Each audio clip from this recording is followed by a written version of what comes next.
പമ്പ നിലയ്ക്കൽ റൂട്ടിൽ സർവീസ് നടത്തുന്ന കെഎസ്ആർടിസി ബസ്സിന് തീപിടിച്ചു. ഷോർട്ട് സർക്യൂട്ടാണ് തീപിടുത്തത്തിന് കാരണമായതെന്ന് അധികൃതർ അറിയിച്ചു. ഫയർഫോഴ്സ് സ്ഥലത്തെത്തി തീയണച്ചു. ആളപായമില്ല.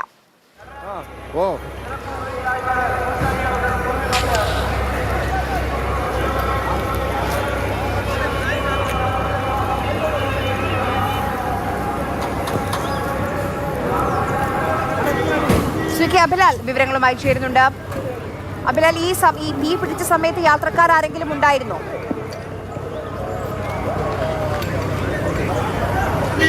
രാവിലെ 8:30 കൂടിയാണ് വാഹനത്തിന് തീപിടിച്ചത്. പമ്പ നിലയ്ക്കൽ റൂട്ടിൽ സർവീസ് നടത്തുന്ന കെഎസ്ആർടിസിയുടെ ലോ ഫ്ലോർ ബസ്സിനാണ് തീപിടുത്തം ഉണ്ടായത്. നിലയ്ക്കൽ നിന്നും അയ്യപ്പ ഭക്തരുമായി പമ്പയിലെത്തുകയും ശേഷം ഹിൽ ടോപ്പിൽ പോയി വാഹനം തിരിച്ച് പമ്പയിലേക്ക് എത്തുന്ന വേളയിലാണ് വാഹനത്തിൽ തീ ആളിപ്പടർന്നത്. തൊട്ടടുത്ത് തന്നെ ഫയർഫോഴ്സിൻ്റെ സ്റ്റേഷൻ പ്രവർത്തിക്കുന്നതിനാൽ തന്നെ തീ പരിപൂർണമായി നിയന്ത്രണ വിധേയമാക്കിയിട്ടുണ്ട്. ഷോർട്ട് സർക്യൂട്ടാണ് അപകടത്തിന് ഇടയാക്കിയത് എന്നുള്ളതാണ് പോലീസ് നൽകുന്ന വിശദീകരണം. എന്തായാലും വാഹനം സമീപത്തു നിന്നും മാറ്റി പാർക്ക് ചെയ്തിരിക്കുകയാണ്. വാഹനത്തിന്റെ അവസ്ഥകൾ വിശദമായി പരിശോധനയ്ക്ക് വിധേയമാക്കേണ്ടതുണ്ട്. മോട്ടോർ വാഹന വകുപ്പ് അധികൃതർ നമുക്ക് ആ ദൃശ്യങ്ങളിൽ തന്നെ കാണാം. എന്തായാലും വലിയ തീപിടുത്തമായിരുന്നു. ഷോർട്ട് സർക്യൂട്ടാണ് തീപിടുത്തത്തിന് കാരണം. ആളപായം ഒന്നുമില്ല. ഏറ്റവും ആശ്വാസകരമായ കാര്യം അത് തന്നെയാണ്.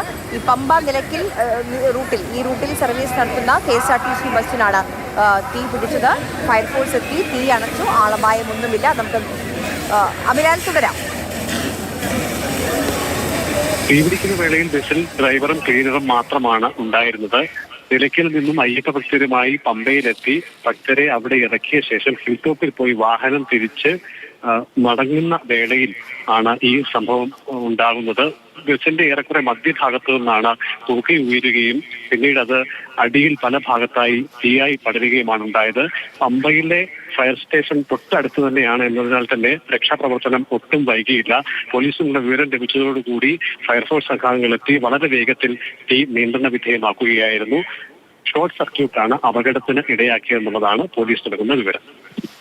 ശരി, എന്തായാലും ആളപായമില്ല. അത് തന്നെയാണ് ഏറ്റവും ആശ്വാസകരമായ കാര്യം. ഈ തീ പിടിച്ച സമയത്ത് ഡ്രൈവറും ക്ലീനറും മാത്രമാണ് ബസ്സിലുണ്ടായിരുന്നത്.